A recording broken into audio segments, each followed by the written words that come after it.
La première fois qu'on a vu la maison était en pierre, et d'une toute petite extension qui faisait 3 mètres de large. La façade était en pierre, et puis le pignon et le retour étaient en pan de bois torchis, mais malheureusement dans les années 50, du ciment avait été mis dessus, et ce qui a fait tout pourrir tous les bois, et puis le torchis aussi qui était là, mais surtout les bois, et ça, malheureusement, quand on a défait, je veux dire, les bois étaient vraiment très abîmés, on n'a pas pu s'en servir. On s'est dit, qu'est-ce qu'on fait? On dit, bon, le plus simple, on va tout descendre et puis on va refaire une extension complètement nouvelle.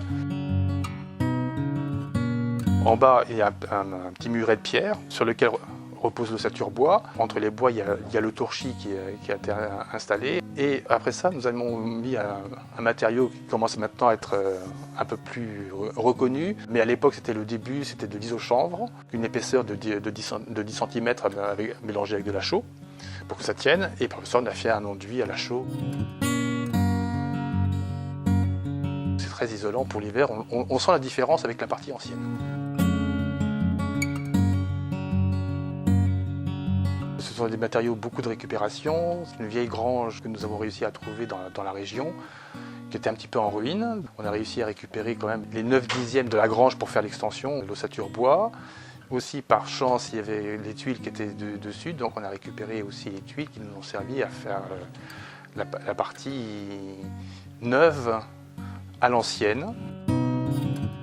On voulait garder le cachet non seulement de la maison, mais de tous les bâtiments qui sont autour, qui sont des bâtiments agricoles. On est arrivé en 1993, la ferme était en exploitation en 1992, et rien n'avait été touché par rapport à cette ferme qui était construite entre 1750 et 1850.